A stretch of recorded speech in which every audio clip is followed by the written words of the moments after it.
Kotana mani yapairidza ridhimu rakona ngalanganzi nanaridzi. Rai muda kutaurire kuti inini vanhu vese vakafambira bloti namadhivhaibha saka vanopisa kaumwana ndo malegendi ari pamusoro kotana mani. Nditana mani. Kotana mani yapairidza ridhimu rakona ngalanganzi nanaridzi.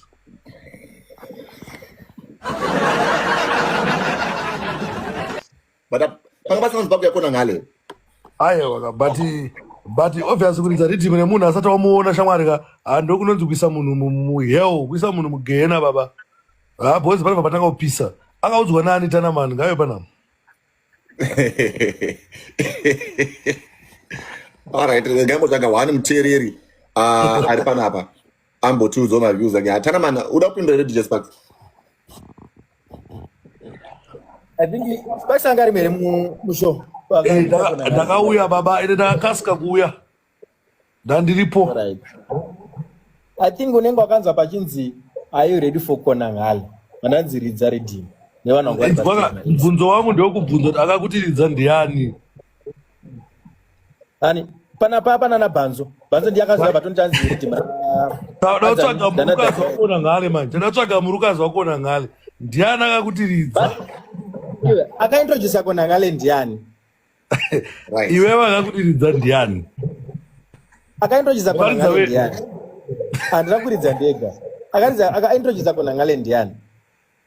Unaona Sparks inzwa. Sparks. I think automatically pa stage kana uri stage manager kana ndiwo uri pa machine anditika.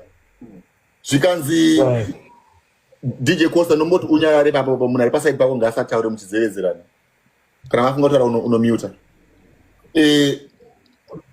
Zvikanzoni, ladies and gentlemen, let's welcome Kona Ngale. Automatically as a DJ wakufana kutorodza rhythm rakona Ngale. Good. Ona zvinoitika kumangoma kwako. Inzwa for an example ukudza kuchokwadi. Wamona banditi parunaya pa stage. Banditi sonye kuti dai mafunga kaviri iya inona kutomborira kusvika kana pa half yotangidzwa futi banditi risati rakwira, because every artist asati asvika pa stage ka anenge achida kuteerera kuti rhythm yangu kurira zvakanaka here, tempo ndiyo here, mic yangu ikushanda here. That's why they prefer kushandisa microphone achiri ku backstage. Besides that, uri kuona kuti zvinoitika paipai system yakafanana neyekuclash kwekwe. That's why even now vamwe vari kuti Fantana akabhaiza, vamwe vari kuti akadai so. Their system is too crowded. Pa stage paipa you don't even know who is managing the stage. Who is who? Munhu anongoya achikudza kuti wangu itoita so. And with pressure you end up wakutongoita zvinhu zvawangonzwa kunzi ita. There is lack of stage management there. Yeah, so imagine uri DJ, you have got your laptop pamberi pako, munhu ari ngoya kuti shahadidza apa umwe ari kuti akutouya Kona Ngale akutouya, ukana kuti ari kuti akutouya pa stage ridza unotongoridza on, and that's the system.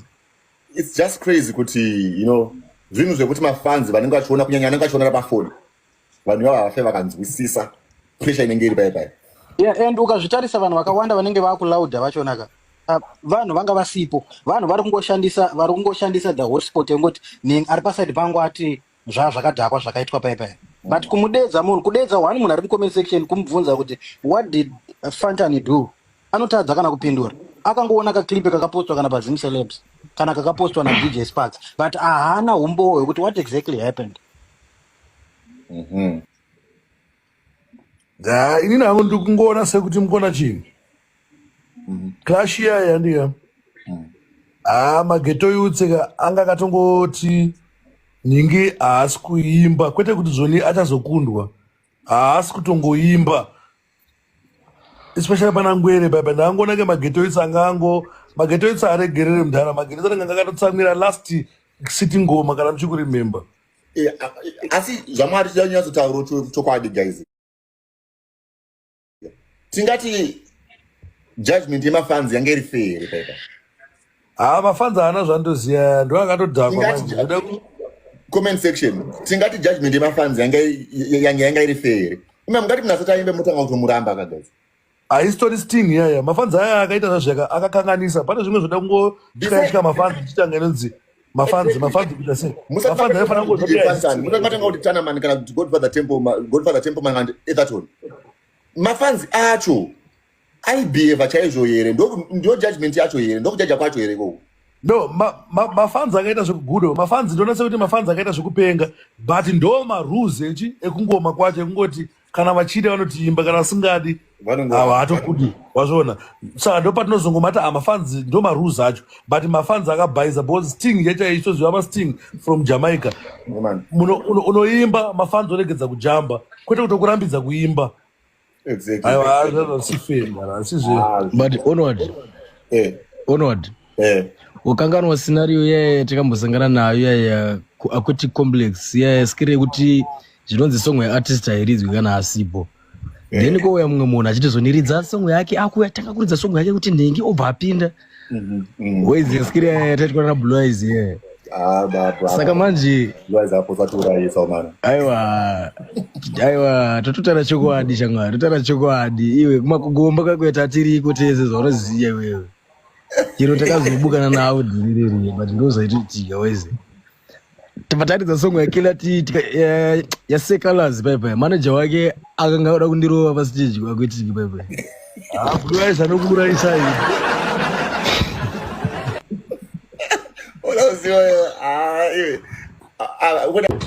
okay 500 vanhu vanopinda mahara kupinda mushome mahara kuti ana vari vakati vandoudzwa vanhu vavo zvikona chii kana vatoudzwa vanhu vavo kuti chaizvi vanhu vavo vanenge vari havatoziva zvichiitika vanhu vavo wezi iwe dati dakupa nguva yeuone kuti vanhu vabva kumba dai muda kutaurire kuti inini vanhu vese vakafambira bloti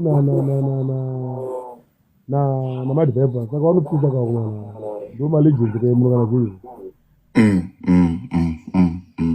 kana muri kuti inini giraundi rese rakagora saka rakangouya ranga rakazoiti kutafula kwacho kana vanhu vachingoti nhari pasa rusudza muoko wada kuzama kuti inini ngeri agone kana kuti kana ngala agone ndizvo pane big question mark ipapo because honestly ndichifungawo nepfungwa dzemunhu anofunga ini ndanditika I feel like kuti kana tati toda kuunda unoona kana anganga ari Secolors versus Soldier Love anditika tinoda kuti Secolors aimbe song yake tinze kuti ari kugona here ari kunakidza here kupfuura Saul anditika then mafans obva apiwa mukana kunzi inini ndini chiitai majaji ndo zvatiri tichiexpecta but uku ndaona kuti ndinota zvandakaona ndaona kuti paTV ndakaona kuti kona ngale kana Silent Killer paakatopinda vanhu vaitobhabhaisa vanhu vakatanga kutongobhabhaisa kutotaura havasi kutoda but my question was sei muri kubhabhaisa munhu musati mamunzwa hatina kubhadharira kuti vanhu havaite clash zvaitika ndeizi vanhu ava chimandikudze manje kuona vanhu anonzi inini handisi kuramba kuti vanhu vakuti ndakadyiwa handisi but kuona kapulashi kana ichiitwa dzinoti akobvamba kwaoka akana kobvamba kwedu kuenda kukapulashi kaine tisataura nevari kuita vati dhanzi vanhu vai vanoronga dhanzi kuti oraiti kuti kudyiwa kuriko but kutaura zvekuti oraiti titakapa marules kati fantani kana klasi yapi kana iwe uri kukapulashi kana sini yatanga hausibatira pastage paground because yeti inozva kuti fantani ane mahitsa anoridza dai oraiti munhu anga achijambisa vanhu nguva yese oraiti anga achijambisa vanhu bva 2 hours 3 hours ari pastage oraiti iye ozoti artisti vake vanoguruma iye pastage maartisti ake anotemba iye ndo dzopinda paclass kana mafanzi anoita seda kupa example mafanzi imbotaridza ita fantani pana riri pastage batiraita goti pepa haisi ihaiti ndeyekupiwa haipiyo yekuti itambo kana kuti zvekuti vanhu vanongoti maoko mudenga tene kuimba oraiti ngazviende saka vanhu vangu vafambire kudzimba zvoera tiregedze kuikatakata nyaya alright ndongura kubvunza kona uri kuti iwewe mutemo wamanga mawirirana nerimwe timu rekukaclash nokuti makati kana Sting yatanga fantani asifanira kunge ari pastage takatovaudza kuti Godfather nafantas hamusi kubatika pachi. All right, because now zvinenge zvakuita kuti zvinonzi Fantan anga aripo kuti asapote Mad Viper, anga aripo kuti asapote Blot. Vanhu vari kundiblema kuti wai kutaura zita kuti Egerton Dini ndiye tiri mumeeting akati ndiye achava ari MC wedu muteereri. Ndikuti baba ini ndakaona ukatarisa video yedu tinanga apeta maoko asana bai akanyarara. Fantana yakumhanya chini. Inini yeti takaerera kuti inini ndikipinda pastage inini bari vari kuenda neridhimu rake handitika. Ondimirira pastage muteereri. Sport makuya ndo yaimhanya zvese kubvira kusekiriti kurwere. Ukati ndo yaimhanya zvese kubva kuti ndakabvunza ini kuti Mad Viper auya here ndiri kustage kana Mad Viper asati auya. Apa inini yeti ndandiri kure. Ndakadzima singaone live vote ndakupurisa. But ndakatozopetuka kuzwa kuti munhu atori pastage akutomhanya naridhimu. Ngozi mageto youth haana patience vamuzvina vanhu. Vanozoita kugomba here. Ndoziva chito chekugomba ini. Kugomba munhu ukaita 2 minutes uchidedzwa usipwa. Mafanzi anoti uri kuganza. Sure. Inini ndafana kuya pastage paipai. Otaura riti rekotanga kakozi hapana patingati otaura kuti ekatonotaura kuti sini yatanga reti muroizwa. Kana ndichifa zviri sei. Vanhu vari kubvunza kuti nini zvakaitwa mbiri atozvakati but nambiri takaimba kaizvo. Hati mbiri aizo sera. Alright, ndokumbira wabvunza kuona. Bvunza isi. Ndakuti mumboyadzo tikuudzewo pa 500 vanhu vamukutaura. Vanhu ava meeting inoitwa kupi kwei? Ino vanowanika vanoungana kupi ko pavanoudzana kunzi 500 ini muchazodayo. Right. Uri kuona inini? Munhu memwe ndakupa chinofanira kuziva. Chipazi. Anokwanisa kuita chipazi padzirere chipazi anoburitsa mari kana pachibva kuda 80,000 chipazi anoburitsa mari handiti. Vazogadzira mapoto haya zvenyu odi oronga zvinhu nevakomana vavo. Vanhu vese unoona vaya unoona vari mukati menyika fanana unomutya kuzoi. Kana kuti geto iti timbari takawanda pari anotyisa vanhu kuona nyaya iri. Saka anoita madzivese ovharo adzara. Yo handikuona tiwe pakatonzi paply 1 200 yekutanga ndo vari kupinda. Unongoitenderere unongozoita urwere. Alright, saka zvinhu zvaane makore zvichiitika kai, which means last year zvakaitika futi zve500 kai. Mugoma wagara munopinda vanhu 500 mahara. Vanhu vavo munopesa anonzi bhanso anokachingomhanya anomuchaita bhanso. Vanoti mhanya akatimberere mhanya vachijoga pagechesi. But yeti zvachozotouraya bhanzi kada ramba tozigarara. Vasvika unomaziva. Ndo vanonga vachichoka vanhu veme time. Because iwewe haukamuti artist ari kuperforma handiti. Ari kugane slot handiti. Indi ukapinda pagedhi nematiketi handina. Yo vanhu vayo ukatesa vanhu vayo vanongopiwa mapepa akatonyorwa sere munhu vanhu vavo vasarisa kazhinji. Vanopa vanhu mapepa akanyorwa so kana zvimabhana. Kutonzi kana ndingauya voice ndinofana kufa. Well, saka zviyo kuti vanhu 500 ava last year vanga vakaudzwa kunzi sapota ikona nghala handiti. Right. Ngati chigemu, chinonzi chigemu chotasa kuterere. But zviripo maite zvokuti vanozobhaisa chinhu vanhu mazera. Ivo vanhu vacho. Avazo vanoronga gemu ravo tiri tese handiti roplanwa zvinhu handiti. But vanozobhaisa chinhu vanhu.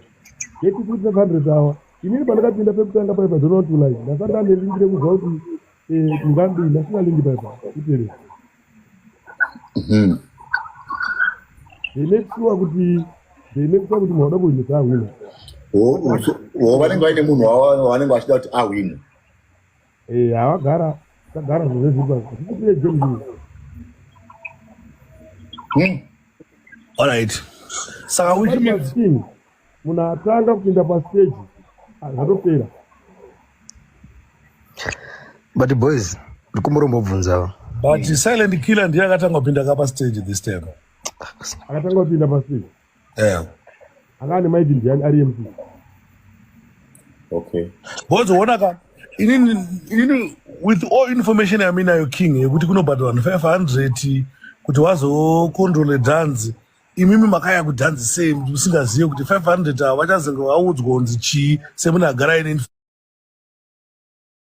information. Inini clash yatakaita isusu naMad Viper chima ndikuudze.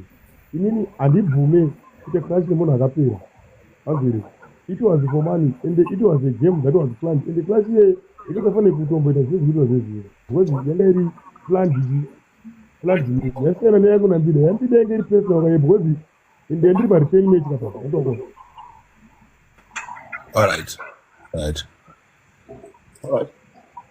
DJ Costa, what about ndandichiti zvone kusiti sports boys panhu pari kukanganiswa kunyanya pamusiri kutarisa panhu wani zvafanana mamc ana bhanzo nanani pastage vanenge vakuiti zvavanenge vachitaura vachizevezera vakaenda kuna dj kuti zvoni iwe vakawanda vambotenderera vambodai ndizvere kana kuti panongoenda munhu wani anenge anzi ndiye mc anenge ari host ari wani then kweto mumwe anoenda unoita sei otora maartist kana vachiclasha maartist vanofanira kunoiswa panhu wani vari kubackstage handiti kune zvimwe muzanzi mumwe achiri kumota udedzwa achiri kumota zvinomeka sense